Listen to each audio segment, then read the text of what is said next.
Yeah, baby.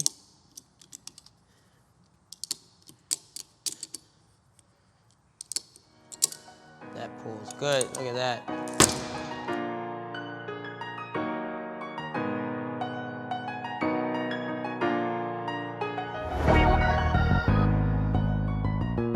What's up guys, Chris at Dentless Touch, back with another paintless dent repair video. This time around, we're gonna be talking about metal flow. So in this video, what I'm gonna try to teach you is how energy from an impact, how it disperses throughout the panel, what to look out for, and then how to kind of correct that through your repairs, mainly to keep them clean, to keep them timely. And if you're a PDR tech and you do this for a living, time is extremely important. Obviously, the more things you can do, the more money you can make, right? It's pretty simple. So in our training classes, we really hone in on metal flow. We want our trainees to understand moving metal and the outcome of moving metal or metal that has been moved. So if you're looking at a damage and you're trying to figure out what caused that damage, or you do know what caused that damage, you can kind of get a sense of how much energy was behind that blow. So this is important because if you attack a damage wrong, all of that tight pressure could leave poke marks and just kind of unwanted texture that it just doesn't look pretty. I mean, the overall, as a PDR technician, we're trying to match orange peel, or even not even deform the orange peel so that you don't have to match anything. And I think that's why a lot of guys use glue, because you're not necessarily pushing, and so you don't harm or have the possibility of harming or changing or deforming that orange peel.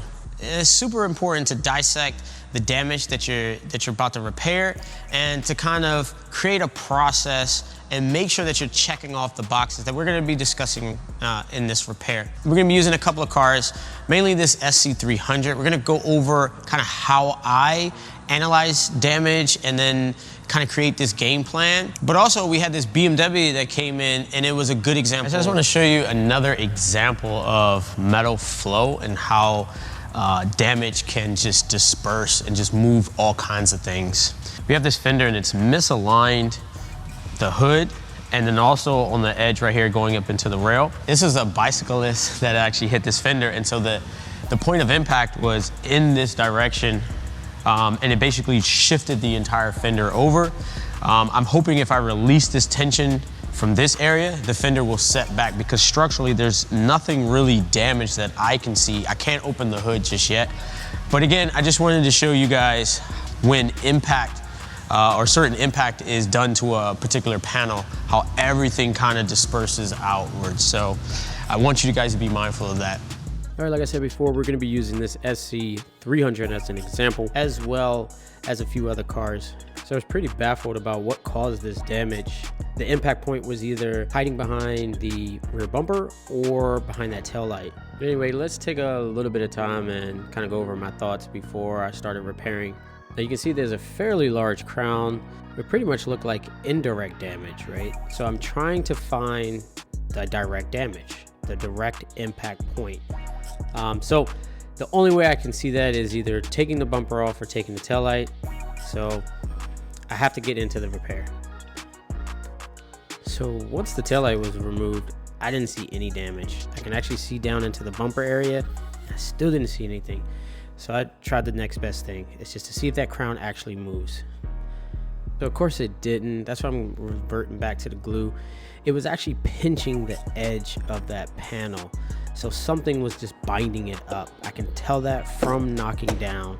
You can actually see that pinch area right where that quarter panel meets that tail light. Crown is moving pretty well, but it's still binding up. Now looking from this angle, you probably think the job is done, but I still need to attack this area closer to the edge of that quarter panel.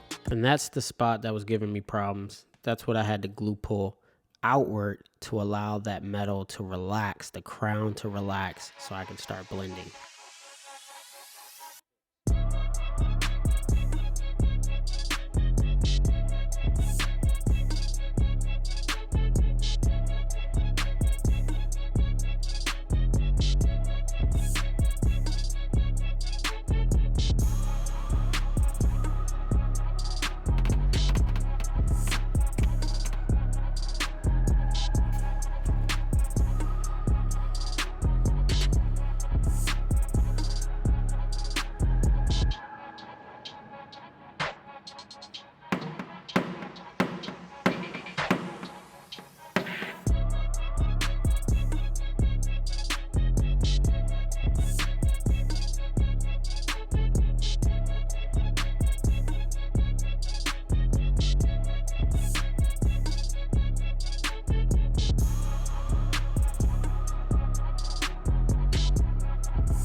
I'm gonna leave you with like a checklist to follow when you're looking at large damage. Now, of course, start with small damage, so that way you can get used to how this metal is flowing and you can apply the same principles to larger damage, right? Because once large damage gets to a small part or small portion, then it's just a small dent at that point. It's just getting it to that state without doing too much damage, right? Or not doing any damage at all and causing you more work, obviously more time. The location of the panel, you know, if it's on a curvature or if it's in a area where the metal is tight, like a rail or the top part of maybe a fender or the door, those areas are highly reinforced. Similar to the middle of the door where the brace or the crash bar side impact intrusion beam is right there. So, you know, those areas are very tight and the metal is gonna play differently when damage is applied to those areas and or you're trying to repair those areas. Also, how deep is that dent? You know, if it's a shallow dent, then some of this stuff you don't really have to worry about because shallow dents just come up maybe with a little bit of glue, a little bit of pushing, and you're good. It's those deep, sharp areas that you want to address either first or, you know, second or third. I was looking at a repair today and I thought the best method was get a lot of it up, then address the sharpest area. So that way the metal has some direction.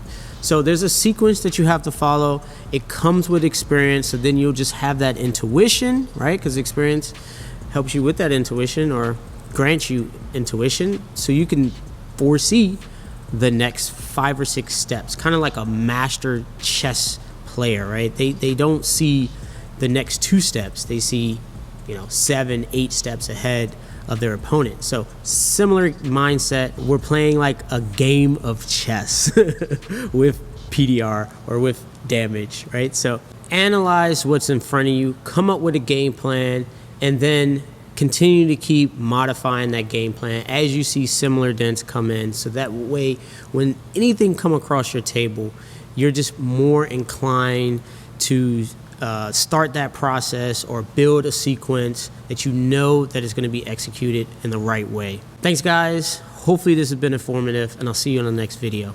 Peace. This thing is not going to work. I'm telling you. I'm on this thing right here. It's just not going to work.